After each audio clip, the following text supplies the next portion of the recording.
Hello, hello, and welcome everybody. JB here with JB's RCs. Thanks for stopping by. Hope everybody had a great Easter weekend. And as promised, this is our new video with the Redcat Gen7. I will be deleting some sound off this video. I apologize, super windy out there, and I didn't have my other microphone with me. So I will be deleting some sound on this. I hope that doesn't annoy anybody. But yep, this is my Redcat Gen7. I'm out at Arapeka Sandhills Preserve. And this bad boy is pretty decked out right now, which I would never expect it to do with this truck. But I put those metal Capra axles on there, and ever since then I've just a little bit here, a little bit there, and it really performs. One of my top 3 trucks, probably performance-wise, and I have 0 brass on this truck. None whatsoever anywhere. So as of right now, like I said, I changed out the stock axles with the metal Capra axles. So those are portals, and they're all metal, so they do have some weight to them. Still running stock shocks, but I took the springs off of those, so those are full droop. They have a nice resistance to them still, very, very nice. I just used some little foam sticky pieces that I had, and I stuck those on the axles, so they're kind of bump stops, so the axles don't smash up against the chassis itself. It's metal on metal. Other than that, we're running some 1.9 metal beadlocks on there with some 1.9 Jconcepts landmines. Probably my favorite tire for rock crawling, around here at least where I live. Those and the Rock Beasts, my 2 faves, for looks and for performance. Definitely a go-to for me. Stock foams in those. Then for this video, we added a few more things. So we added that new Jconcepts square body, but pinched on there. Got that bright orange metallic on it. I love that color. Actually got a lot of compliments on it out crawling when I took it out this day. Other than that, we're also running metal front and rear bumpers. If we get close enough, they're real tiny little bar bumpers. And they're set up quite fantastic to where you could kind of adjust them any way you like. And they weren't very expensive, so I really like those on there. They're almost, you can't even really see them unless it's up close. I got them tucked right in, so they're right even with the body pretty much. And they worked great, and they look great. So I'm happy with those. Yeah. And then the last little addition we put in there was some metal drive shafts. Because the last time I took this out, I let a friend... I actually had a battery that was almost dead, and I was like, hey, here, just take this and go but the back was fine. climb up that sand pile over there and wear this battery out for me so I can put a fresh one in. On the side? Yeah. He took it up, Just have a little got about halfway up the sand hill, Thanks. and then it just stopped moving. And he's like, it's not moving. I'm like, oh, wow, the battery died already? That's pretty funny. And he went over and grabbed it and carried it back and was like, it wasn't the battery. One of the drive shafts snapped on it.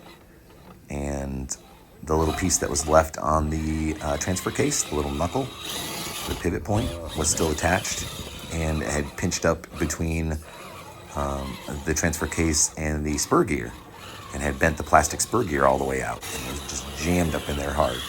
So anyways, spur gear was fine. It was bent, but all the teeth were fine on it, and I got some metal drive shafts and put them in there. So we're on full metal drive shafts now, front and rear. And then one last little thing I actually just remembered I forgot when I was doing the drive shafts. I was looking, of course, at the underside of the truck and checking things out, and I had to pull a few things apart. And one of the rear lower links, the plastic end on it that attaches to the axle, was broke a little bit. It wasn't broken completely, but it was broken enough where it was bending. And so I actually had some metal ends, rod ends that I put on there. So both the lower rear links on the rear axle have metal ends on them, metal rod ends on the bottom where it attaches to the rear axle. And I actually think I might put all metal ones on there eventually, but until something breaks, you know me, I like to keep it stock. Speaking of stock, this thing still has the stock motor, ESC, transmitter, and receiver, and it's crawling this good with this much weight. I'm so blown away with this thing. One of the very few trucks that's RTR that I ever got that I was kind of impressed with the ESC setup. I just got that Vanquish Fordyce, very impressed with that ESC setup on that. But I think every other truck that I have that was RTR, I've changed out the ESC. because they're horrible for crawling. They're more of a trail and a little more speed to them. I've changed pinion gears on a lot of them too to slow them down a little bit.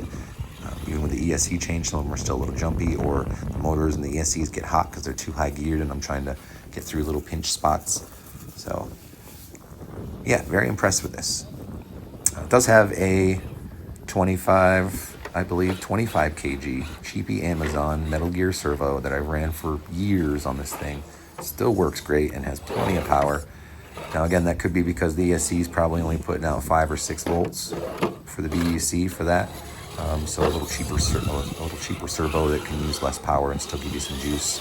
That's probably why it still works good. I'm sure if I threw a big old Reefs on there, one of those higher 8.4, 11.1 volt, servos, it probably wouldn't do very well because this stock ESC has a very low BEC output, I'm sure. I've never checked into it. If anybody knows, go ahead and throw that down in the comments for me. Let me know what it is. I would guess it's probably somewhere 5 or 6 volts, which is pretty common for most. Matter of fact, I think there's only, I think Castle might be one of the only ESCs that you can get 8.4 volt BECs with. Most every other one you're going to get is 7.4 volts max for your BEC voltage that runs to your servo.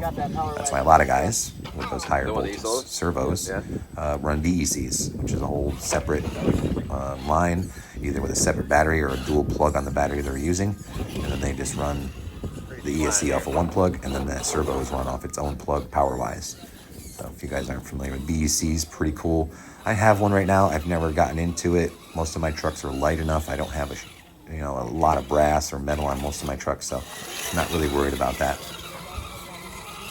And all the servos I've tried so far, the cheapy ones, are fantastic.